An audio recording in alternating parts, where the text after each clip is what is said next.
நமஸ்காரம். உங்க கல்பனா ஸ்ரீகாந்த். துலா ராசி மற்றும் துலா லக்ன அன்பர்களுக்கு இந்த அக்டோபர் மாசம் எப்படி இருக்கு அப்படின்றது நம்ம பார்க்க போறோம்.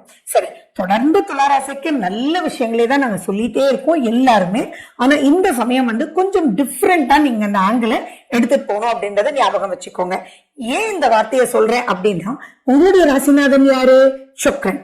அவர் பலம் இழந்து நீச்சம் பெற்று 12ஆம் வீட்டுல உட்கார்ந்துட்டு இருக்கார் அப்படின்றது ரொம்ப முக்கியமா நீங்க மைண்டுக்கு எடுத்துக்கணும்.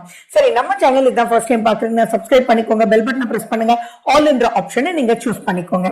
சரி, எப்படி இருக்கு அப்படின்றது, எப்படி ஜெயிக்கிறதுக்கும் வழி இருக்கு அப்படின்றத நான் சொல்றேன். First and foremost, happy Vijayadashami, happy Saraswati Puja and happy happy happy Deepavali to one and all. Okay, சரி, ஃபர்ஸ்ட் நீங்க எதுல ஜாக்கிரதையா இருக்கணும் அப்படின்னா, உங்க குழந்தைகளோட நீங்க எதுவுமே தயவு செஞ்சு எதிர்பார்க்காதீர்கள். நீங்க எதை எதிர்பார்த்தாலுமே அது குட்டியா இருந்தாலும் சரி, பெரிய குழந்தையா இருந்தாலும் சரி, இப்போ உங்களோட ஃபிரிக்ஷன் வர்றதுக்கு வாய்ப்புகள் இருக்கு. எப்போ? அக்டோபர் 18க்கு பிறகு. ஏன் அப்படின்னு எடுத்தோம்னா, குரு பகவான் அக்டோபர் 18ஆம் தேதி அதிசாரம் பெற்று அவர் கடகத்துக்கு மூவாரார்.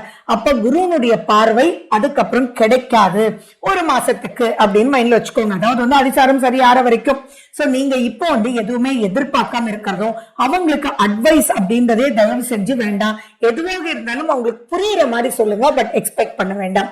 சரி, குழந்தைக்காக நீங்க ட்ரீட்மெண்ட்ஸ் ஏதாவது போயிட்டு இருந்தீங்க அப்படின்னா ரொம்ப ரொம்ப கேர்ஃபுல்லா இருந்து அந்த ட்ரீட்மெண்ட்டை ப்ரொசீட் பண்ணுங்க.